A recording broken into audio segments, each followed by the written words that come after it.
Okay. Hi, everybody, and welcome back. And once again, we are blessed to have Dr. Hardt with us. Dr. Hardt, thank you so much for being with us. Absolutely. It's always a delight. And you know how much I like hanging out with you, Doug. Oh, the feeling is very mutual. And Dr. Hardt, I know there's a lot of trainings going on at the Biocybernaut Institute presently. And one of the things we were talking about off the recording was the benefits of shared feedback. And of course, I've had that benefit of doing shared feedback with you personally. And I thought today, if it would be nice to tell the audience, what is shared feedback and how does it work? Do you remember the Vulcan mind meld? Yeah. Okay, well, that's real. It's real at Biocybernaut. Now, shared feedback is followed by a little TM. It's a trademark, registered trademark of Biocybernaut. And what it involves is 2 or more people doing feedback simultaneously, hearing their own feedback tones and each other's feedback tones, seeing their own scores and seeing the other person's or the other people's scores. I've done this with relationship partners with amazing results. I did it with my brother with astonishing results, my brother John. And I've had experiences with US Army Green Berets doing shared feedback in my lab. Actually, they were lieutenant colonels in military intelligence that led to working on a secret army base with 2 12-man teams of US Army Green Berets. And there's another example of where I used what I had learned in terms of technique and what it feels like somebody else in your mind to avert a psychic infiltration by somebody who had negative psi. So all of these I would love to share with you. So and then one more, which was at one point I had 8 people in my big chamber, number 1 chamber, not here, set up in Sedona. It was in California. Then I moved it to Canada. And now it's in the parking lot here at Sedona. It's not assembled yet. But I had 8 people in there, 4 in chairs in the back row and 4 on cushions on the front row. And we were all doing shared feedback. We each had 1 channel, and there were telepathic exchanges among the people there, as is typical. I mean, we're talking the Vulcan mind meld. And so the technology for that exists at Biocybernaut, as well as the knowledge and the wisdom of how to do it safely.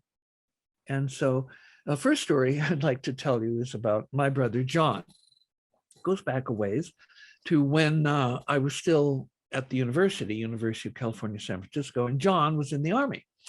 And he was stationed at a big Army base in Southern California, and he had 5 days off. So he used 1 day to travel up to San Francisco and 1 day to travel back.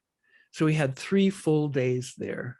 And I was running the federal grant research project, which was entitled Anxiety and Aging, Intervention with EEG Alpha Feedback.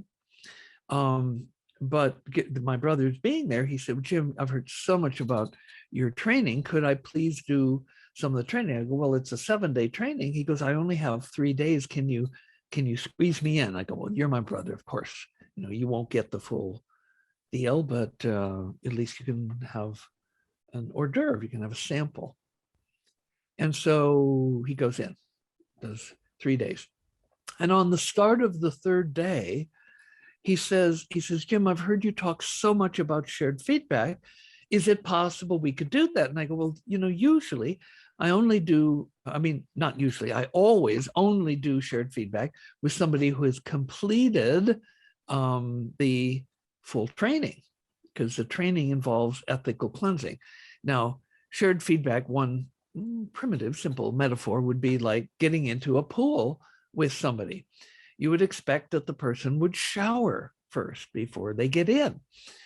And so somebody doing 3 days of training, it's like, well, maybe they just washed the left half of their body. Okay. So the showering, the ethical cleansing that is usually done before you link minds with somebody had not fully occurred. So I need to tell you a little bit about my brother. My brother was the tough guy in the family. And when he went to high school, he had dirty motorcycle chain around each one of his wrists. And he would ride 120 miles an hour at midnight or later on the freeways around Chicago on his motorcycle. He was the tough guy. And I hadn't seen him cry since, I don't know, maybe he was like 6, 7, something like that. And so, there's a psychic theme that runs through the male side of my family. My paternal grandfather and his brother were both water witches. Great uncle Ernest had found over 2,200 wells for his neighbors and people all over Washington state, semi-desert area. So many wells that the water table dropped dramatically. His son, Forey, said, well, Dad, maybe you shouldn't find so many wells because we're having to buy pipe and drill our well deeper. But Ernest, would not be persuaded against helping people. And he was so good, not only could he find the water, know which direction it was flowing, he had a counting stick and he'd hold it and he would count the bobs and he would tell people to buy a foot of pipe for every bob. And in 2,200 wells, everybody hit water within that depth. And when he did the math, he found that each bob was 11 3/4 inches. So if there was 1,000 bobs and you bought 1,000 feet of pipe, you would hit water. And so there's a psychic theme running through the males in my family. And my brother was keenly aware of the things that even the normies are starting to become aware of now. Food shortages, vaccine police, riots. And so John slept with, now he's in the military, but he slept off base. He had an apartment off base. He had 20 loaded guns of different sizes, lengths, calibers under his bed. Also his civilian apartment back in Illinois, which he retained. I had been there, visited, and his bedroom was lined completely, every wall surface was completely covered with posters that had one theme, which was sex and violence. And there was one poster, I could draw it right now. It had a big busted Amazon woman who had an animal skin partially covering one breast. The other breast was exposed. She was holding up a big dagger, bloody. In the other hand was a large spear, the tip of which was bloody. And standing behind her was her fighting animal. It was kind of like a bear. And the claws were dripping blood and the big fangs were dripping blood. And of course, she was a totally sexy babe. And so the theme was sex and violence. And that was the theme in every single poster that completely covered his bedroom walls. But, I didn't approve. But I didn't say anything either because, he's my brother. So he wants to do, now this is, a couple of years later, and he wants to do shared feedback. So I say, fine. So at the end of his third session, I've gotten electrodes on, I go in, we do shared feedback. And wisely, what he did was he just surrendered instead of trying to toss the ball back and forth. He just rode my alpha waves, which were much bigger than his. And so it was a pretty blissful experience for both of us. At the end, the technicians, when it ended, the technicians just turned the light on a little bit. So there was a little bit of dim light in the room. I looked over and my tough guy brother's crying. He's just weeping, pouring down tears. And I go, John, I'm all concerned. John, what's wrong? And he goes, I can't believe what I'm doing to myself. And I go, what? He said, Jim, my bedroom is filled with sex and violence. I'm going to go home and rip down all those posters and burn them. And I hadn't said a word, not one word. I hadn't even had an intention that he'd do that. I had a value, I held a value. And so that was a powerful influence that I had on him. And for my part, I went out and bought a shotgun for my earthquake kit, being in San Francisco and knowing about continental drift and frequency of earthquakes. I had stored water. I had stored grain. I had, little sterno cans to heat and cook things. I had blankets. I had batteries. I had radios. But I didn't have a gun to protect it. And so you can see the crossover. John went and ripped down his sex and violence posters, and Jim went out and bought a shotgun. And so that kind of harmonization is one of the really, really cool things that happens in shared feedback. And I said I'd also talk a little bit about people are very interested in shared feedback as it comes to relationships. In shared feedback, I find it, and other people have said they find it, more intimate than physical orgasmic sex, because you're not in someone's body, you're in someone's mind. And so I've had instances where, how in relationships, sometimes there's squabbles, sometimes there's disagreement. And for those who are interested in this, the idea of going into shared feedback has always, in my experience, without fail, it has always transformed a difficult, tense issue or issues into smooth, mellow, loving harmony. So that is really, really pretty cool. Now, one time, and this is going way back into the university, I had an assistant there. Her name was Maureen. And there's many wonderful stories about Maureen that I could tell. She was with me for a total of 9 years, actually went to Mind Center when the university with me, when the university scene ended. And this particular shared feedback took place on Christmas Eve. It was in the afternoon. Both Maureen and I had Christmas parties to go to that evening, multiple Christmas parties, lots of friends waiting for us. And we were using the world's first micro-computerized brainwave feedback and analyzer system that I had completed in 1978. It was probably 79 or thereabouts. And it was very first. And so you did entries of the data by setting octal switches on the front panel. And so Maureen was used to doing this because we were using it to run the federal grant. So we decided how long we were going to do shared feedback. And then she, flipped the octal switches and we started the feedback. Well, first of all, it was very deep.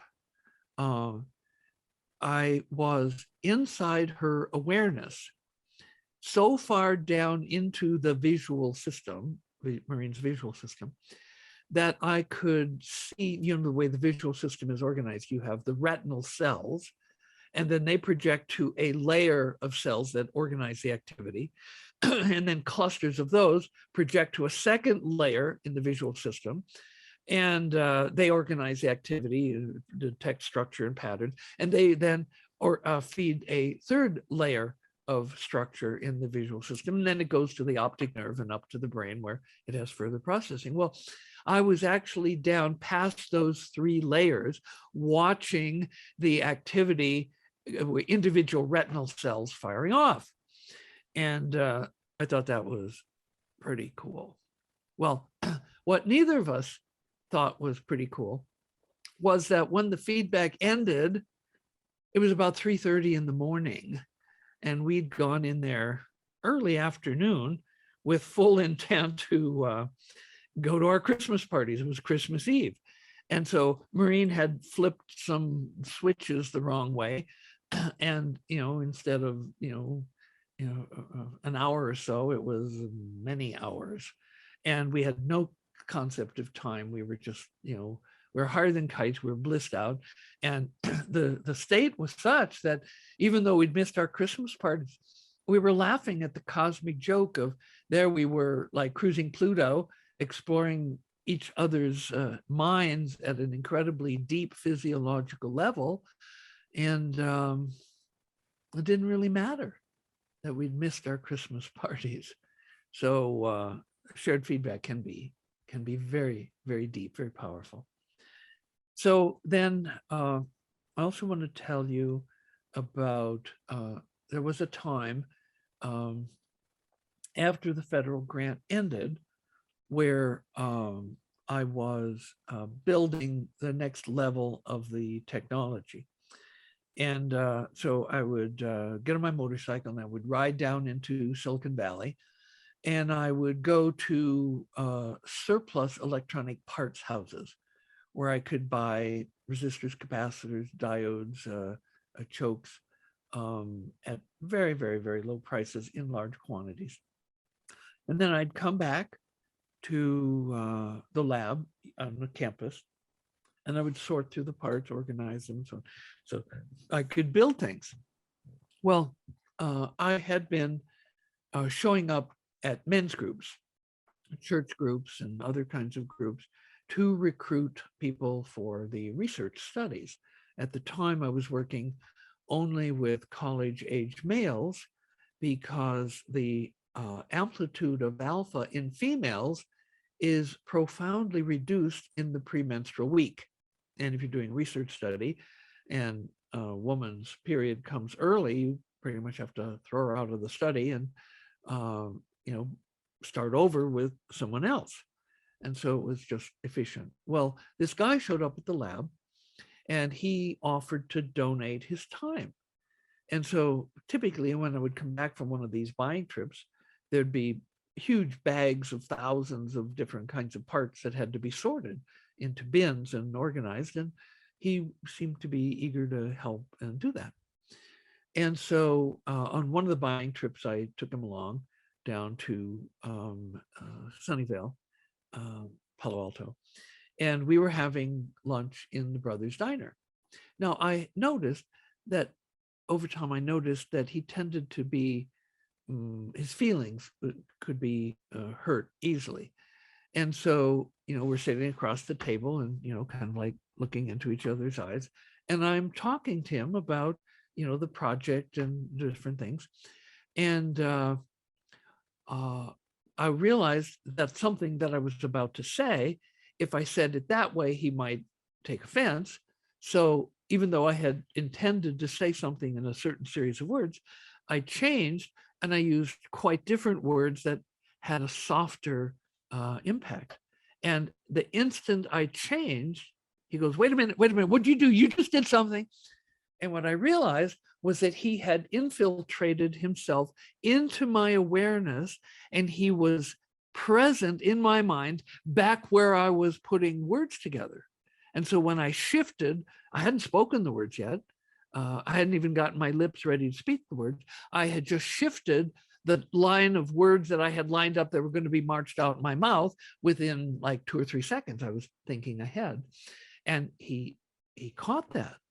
And I went, wait a minute, what are you doing in my mind that deep? I hadn't given you permission. And he's like, oh, it was like a kid with a hand in the cookie jar.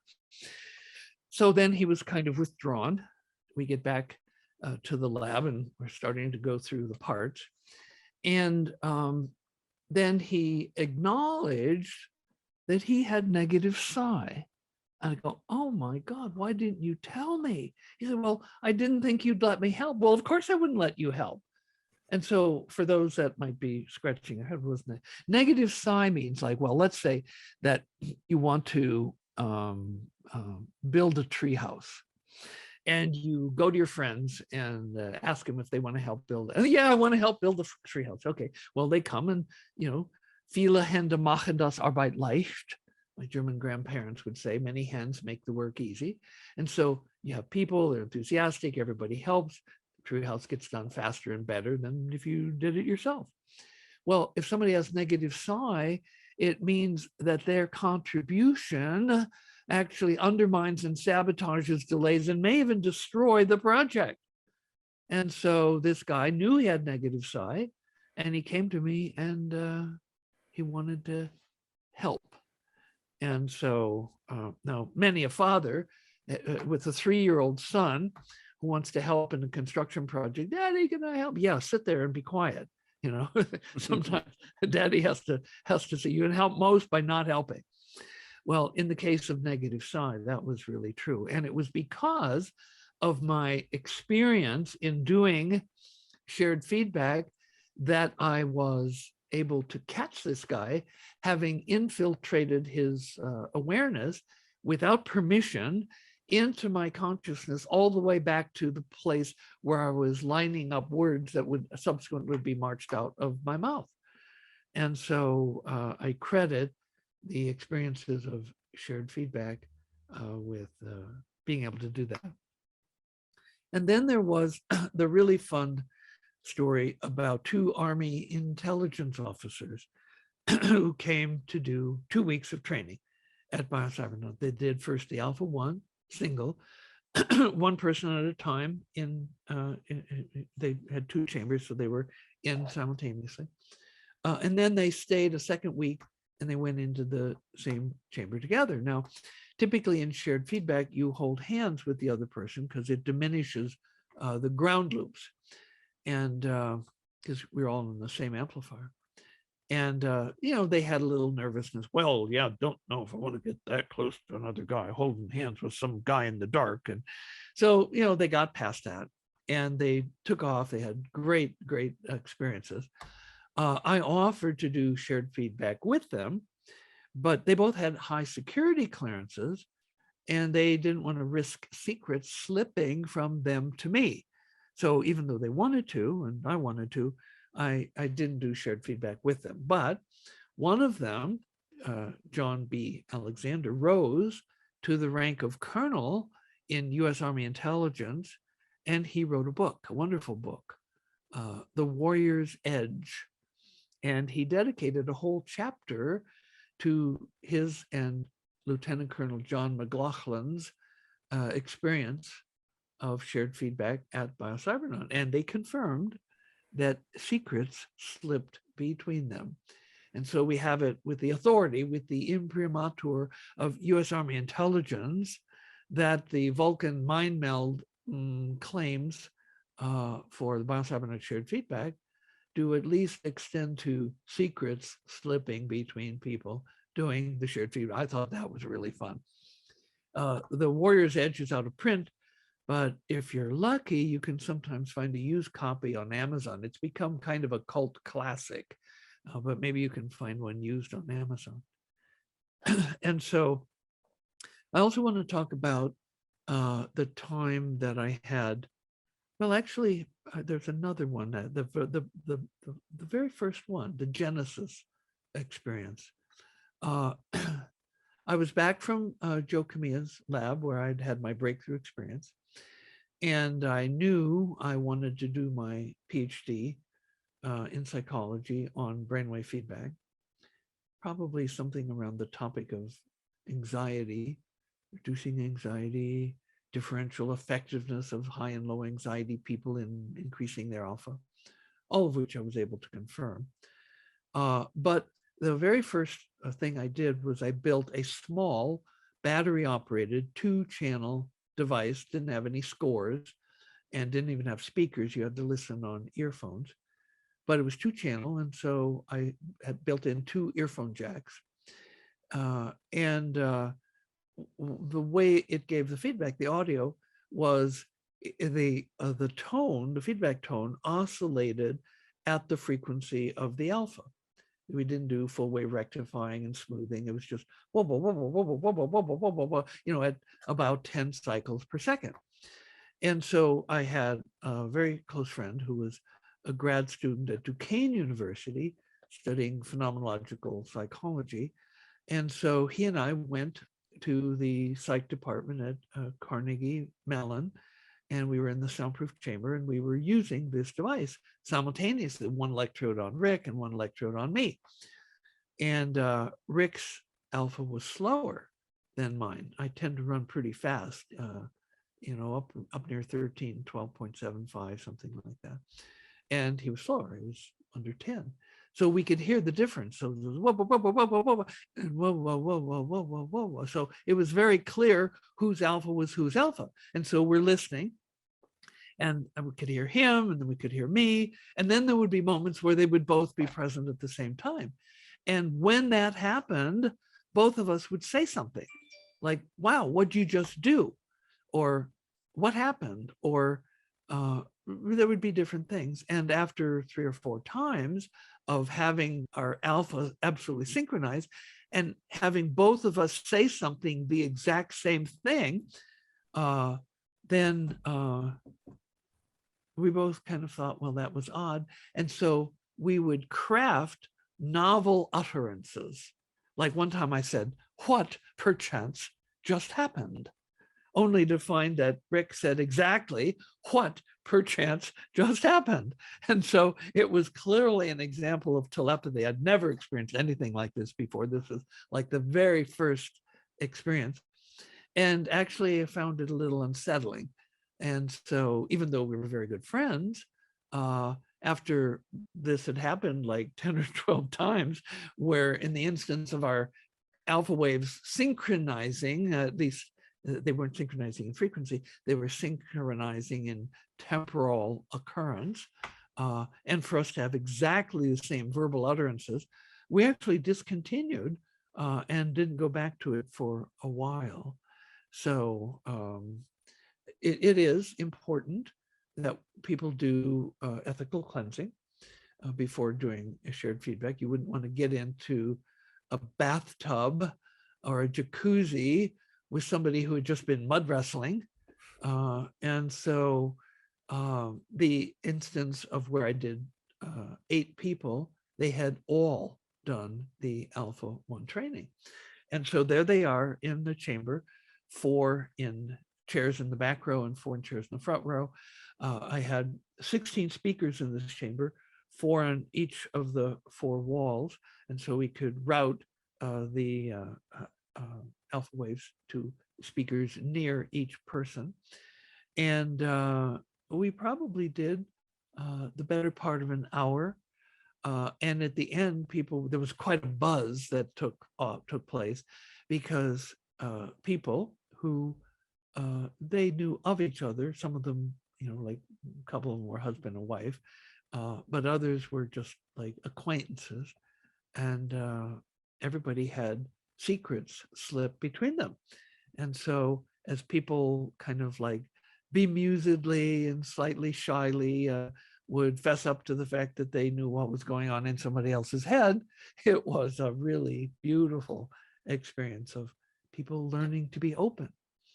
Now, there's a marvelous book, maybe a series of books by Marlo Morgan, a former Boston matron who was invited to go to Australia to work with the Aboriginal people. And she ended up writing a book called Mutant Message Down Under. And she was taken on a walkabout by the Aboriginals and had to develop the skills to find water in the middle of the desert. And if it was her job to find water that day and she didn't, nobody had water. So there's a little bit of, shall we say, pressure to activate your latent psychic abilities, which she did. And at one point, they took her to their one remaining sacred site underground, and they taught her telepathy. And they said, telepathy is easy. All you have to do is to be totally willing for anyone to know anything that's in your mind. And so with those barriers shed, dropped, discarded, she was able to learn how to be telepathic. And so shared feedback, which bypasses a lot of the blocks, guards, obstacles, or even you might say safeguards, allows the telepathic ability of all humans to be easily experienced and featured. And so shared feedback is absolutely wonderful. Now, one of the things that I'm working on is to be able to do shared feedback where people don't have to be in the same chamber. Now, there are advantages of proximity, of course, but to get the whole planet like that, we'll need to be able to do shared feedback between people whose bodies are not physically contiguous. and adjacent. And so that's one of the technology R&D projects that I have close to my heart, because I want to be able to connect people. And for me to say that this can be more intimate than physical sex, where you're actually inside someone's mind and they're inside your mind, rather than just being inside their body, that's profound. And in terms of the future of humanity, what that means for the love and the compassion, the understanding, the empathy that we can have for each other, it really knows no bounds. Because remember, we teach at Biocybernaut that brainwaves rule. And when you get on the same brainwave length as somebody else, you merge with them. That which they are, you are. And it's incredibly beautiful. And I invite you all to experience it at some time soon. Only precondition is you have to have done at least the level of whatever it is you're doing as shared feedback, and so must the other person or the other people. And so with that, let's merge. Hi, I'm Tony Robbins. Listen, if you are looking to improve your brain, your psyche, your ability, your emotions, your ability to really maximize your performance, and you want to really dig into your brain, my dear friend, Dr. Jim Hardt, and his Biocybernaut program is extraordinary. I've been through it myself. My wife Sage has, members of my family have, and we found it to be truly extraordinary. But it is not for the faint at heart. Unless you're dead serious about really taking things to the next level, don't bother. We went through the Alpha program designed to maximize your ability to create alpha waves. And it was challenging and it was incredibly rewarding. And I'd recommend it to anybody serious about improving the quality of their lives, or including the quality of their family lives as well. So check out Cybernaut, check out Dr. Jim Hardt. And if you do, I think you'll be really, really pleased. And the entire time you are learning to think, and how you think, these electrodes create sounds. And you learn how to put yourself in the zone of alpha. But it's a bitch. It's horrible. I wouldn't recommend it to anybody that wants easy experiences, but I'd recommend it to anybody that wants to grow immensely. And by the first day, I'm like, who do I got to shoot to get out of this thing? Oh, it's me. I'm the one that did this shit. Right? But by the end of the week, all three of us were able to go into this state of alpha. And if you're familiar with alpha, the best way I can describe alpha is there's no problem that can't be solved in alpha. Because every problem that we have was created by us. Thank you for being here and absorbing this information about the science of brainwaves and about the stories of people whose lives have been beneficially altered, improved by doing brainwave training at Biocybernaut. And now I'm reaching out to you to invite you to come and be a part of the Biocybernaut adventure. Biocybernauts are to inner space what astronauts are to outer space. So come and adventure with us. And if you'd like to leave a comment on the videos, you can do that, or there's a link you can click if you'd like to learn more. We welcome you to Biocybernaut.